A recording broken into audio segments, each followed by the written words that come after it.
بسم اللہ الرحمن الرحیم۔ سیرت رسول صلی اللہ علیہ وآلہ وسلم، باب اول، 15واں حصہ۔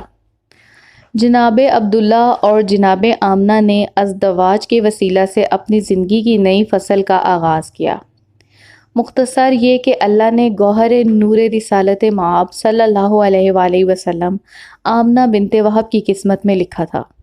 جناب عبداللہ نے کچھ عرصہ کے بعد تجارت کے لیے اس کاروان کے ساتھ جو مکہ سے شام جا رہا تھا، شام کا سفر کرنے کا ارادہ کیا۔ کوچ کا نکارہ بجا دیا گیا، کاروان چل پڑا اور سینکڑوں دلوں کو بھی اپنے ساتھ لے گیا۔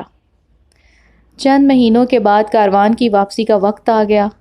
بعض لوگ اپنے عزیزوں سے ملاقات کے لیے شہر سے باہر استقبال کرنے گئے۔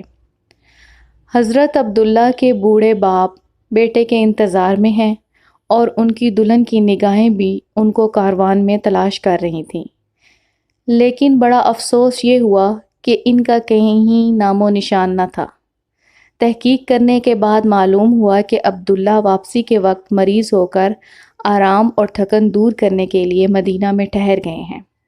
اس خبر سے غم و اندوہ کے آثار سب کی پیشانی پر نمایاں ہونے لگے اور جناب آمنہ کی آنکھیں اشک بار ہونے لگیں۔ جناب عبدالمطلب نے اپنے سب سے بڑے فرزند حارث کو یثرب روانہ کیا تاکہ عبداللہ کو اپنے ہمراہ لے آئیں۔ جب حارث مدینہ میں وارد ہوئے تو انہیں خبر ملی کہ اسی بیماری میں انہوں نے اس دنیا سے آنکھ بند کر لی ہے۔ حارث نے واپس جا کر یہ خبر غم جناب عبدالمطلب علیہ السلام اور جناب آمنہ علیہ السلام کو سنائی۔ مکہ کے در و دیوار غم میں ڈوب گئے۔ روایت کے مطابق رسول صلی اللہ علیہ وآلہ وسلم کی ولادت ابھی نہیں ہوئی تھی۔ ایک روایت کے مطابق آپ صلی اللہ علیہ وآلہ وسلم کی عمر اس وقت 2 ماہ تھی۔ ان کا انتقال ابوا میں ہوا جو کہ مکہ اور مدینہ کے درمیان ایک منزل ہے۔